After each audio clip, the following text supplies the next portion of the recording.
हमारे सभी दर्शक बंधुओं को राम राम।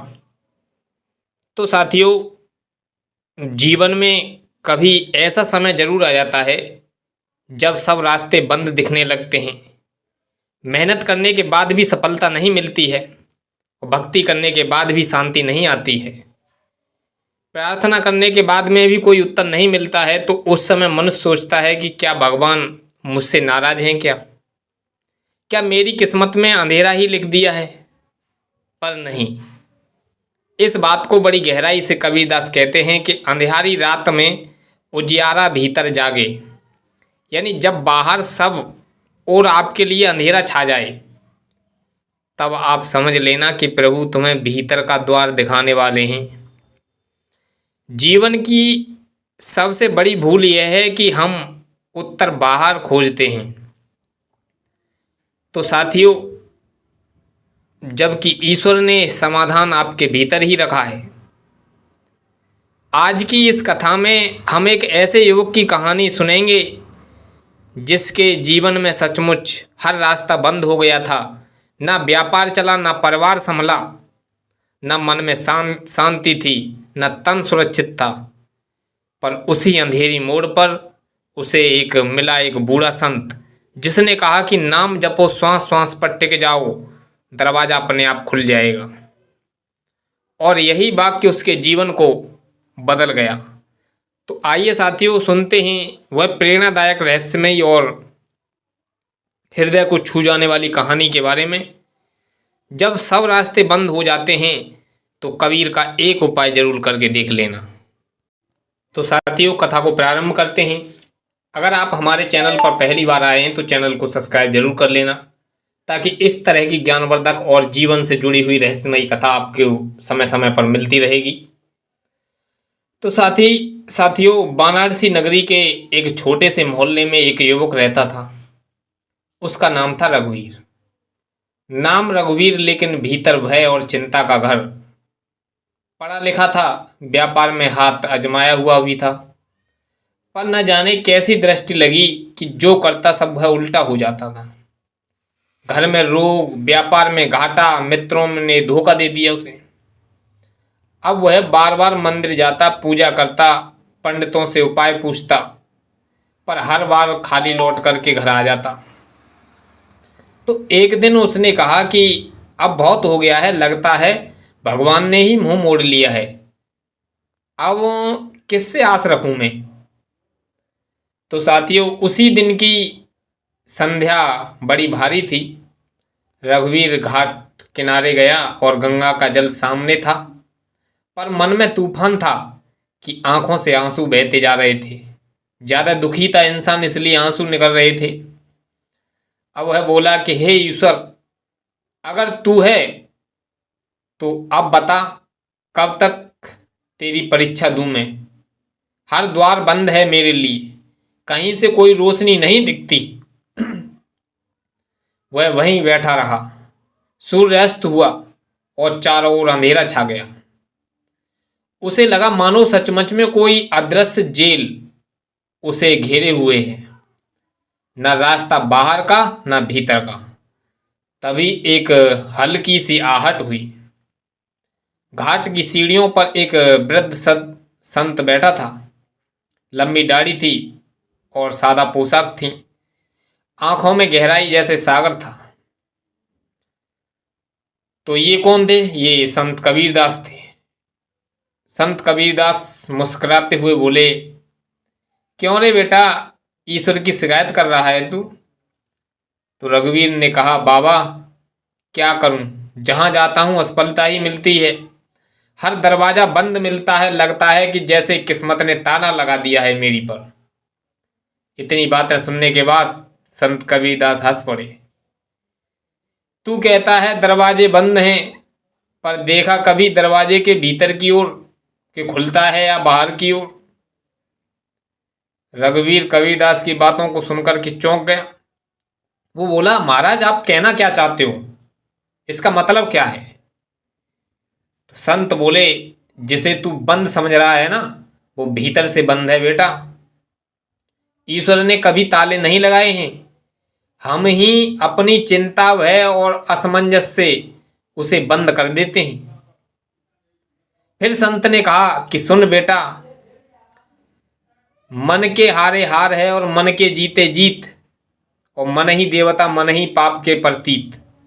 यानी जब तू भीतर हार मान लेता है तो बाहर जितने भी रास्ते हैं वो तुझे बंद ही दिखाई देंगे, क्योंकि तू उन्हें देख ही नहीं पाता है। और जब भीतर से जागता है तो जितने भी बंद रास्ते थे ना, वो अपने आप खुलते हुए आपके लिए तुम्हें दिखाई देंगे। अब रघुवीर बोला, बाबा कैसे जीऊं इस चिंता में, हर रात नींद उड़ती जा रही है मेरी। संत मुस्कुराए और बोले, तू बस एक काम कर। रघुवीर बोला, क्या बताओ? कि तुझे बस नाम जप करना है। नाम जप श्वास श्वास पर टिक जाए, बाकी सब छोड़ दे, जो होगा सो राम हवाले है। संत ने उसे समझाया, जब तू राम नाम जपे तो सिर्फ जीव से नहीं, हर श्वास में वही नाम बस जाए। श्वास भीतर जाए तो रा, और श्वास बाहर निकले तो मां। बस इतना कर दे, बाकी चिंता भय भ्रम सब गल जाएंगे तेरे। अब रघुवीर बोला, बाबा इतना सरल उपाय बताया आपने?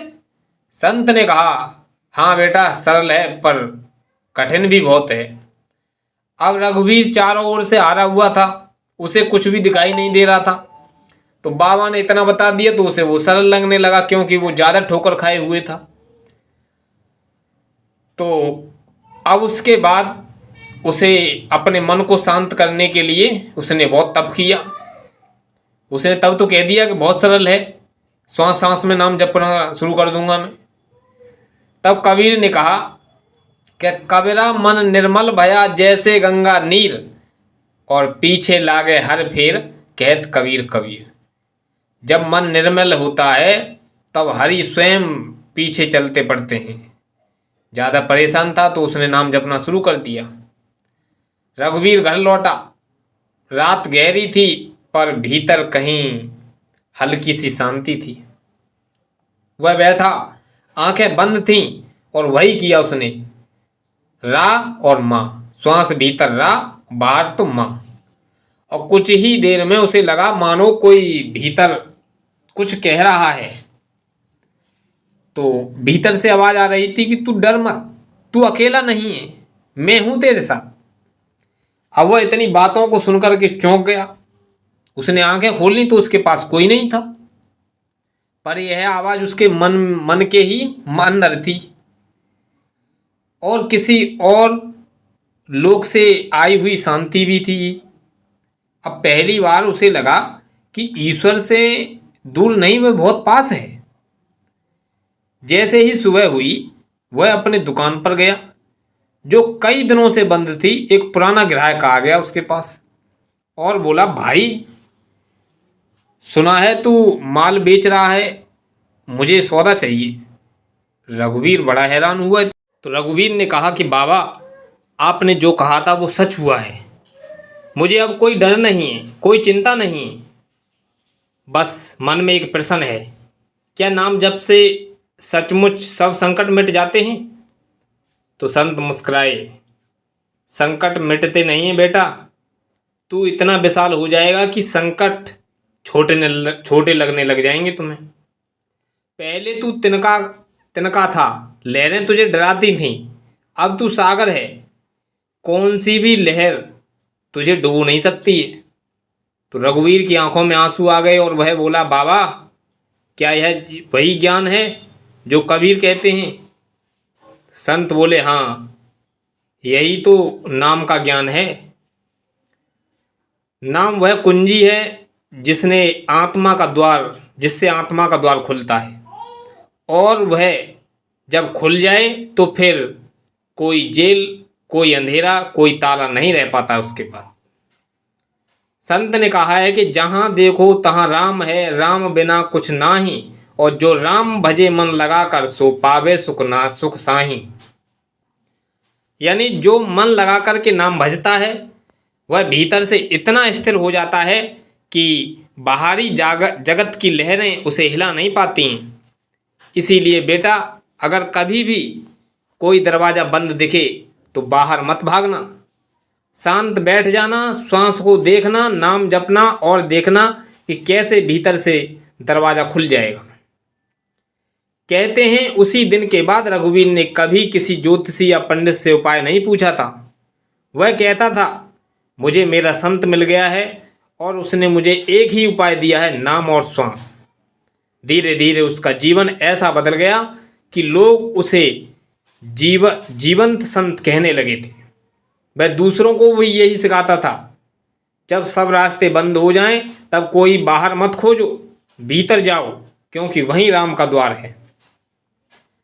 हर इंसान के जीवन में एक अंधेरी कोठरी होती है जहां उसे लगता है कि कोई बाहर नहीं निकलेगा, पर कबीर का मार्ग कहता है कि तू खुद की कुंजी है, तू खुद का ही द्वार है। और कबीरदास तो यहाँ तक कहते हैं कि माला फेरत जुग बया और फिराना मन का फेर, और कर का मन का छोड़ दे और मन का फेर। जब हम नाम को श्वास के साथ जोड़ लेते हैं तो मन भीतर लौट आता है हमारा, और भीतर ही भगवान है जो संकट मिटाने नहीं, संकट से ऊपर उठाने की शक्ति देते हैं। तो साथियों, कबीर का यह संदेश केवल साधु संतों के लिए नहीं है, बल्कि यह हर गृहस्थ के लिए भी है, क्योंकि नाम जप केवल साधना नहीं, संतुलन की कला है। जब गृहस्थ व्यक्ति नाम में स्थिर रहता है तो वह क्रोध में भी शांत, हानि में भी स्थिर हो जाता है और सफलता में भी विनम्र रहता है। यही है उसकी मर्यादा। तो कबीरदास कहते हैं कि तू बाहर के झंझटों में भी भीतर शांत रहे, नाम का स्मरण यही तो सिखाता है तेरे लिए। तो कथा के अंत में संत कबीरदास ने, यानी संत कबीरदास ने रघुवीर को एक दोहा दिया था, जो हर सुबह नाम सुबह शाम जपता था। वो कहते हैं कि सांस सांस में सुमिरन कर, नाम ना बिसराए, और जीवन तेरे बीच में हरि तेरे संग समाए। और यही दोहा हम सब के लिए भी मंत्र बन करके आया है। जब संकट आए तब सब रास्ते बंद होने लगते हैं, तो बस यह नाम स्मरण ध्यान रहे, राम नाम श्वास में है और श्वास ही जीवन का द्वार है। तो जब आपके लिए सभी रास्ते बंद दिखाई दें तो यह मत समझना कि ईश्वर ने तुम्हें छोड़ दिया है। यह समझो कि अब वो तुम्हें भीतर का रास्ता दिखाने वाले हैं। तो नाम लो, श्वास देखो, भीतर उतार जाओ और पाओ कि जिसे तुम खोज रहे थे वो तुम्हारे भीतर ही प्रकाश बन करके बैठा है। तो साथियों, ये ज्ञानवर्धक प्रसंग आपके लिए कैसा लगा? आप अपनी कमेंट बॉक्स में राय जरूर दें। तब तक के लिए हमारे सभी दर्शक बंधुओं को राम राम। जय कबीर साहिब।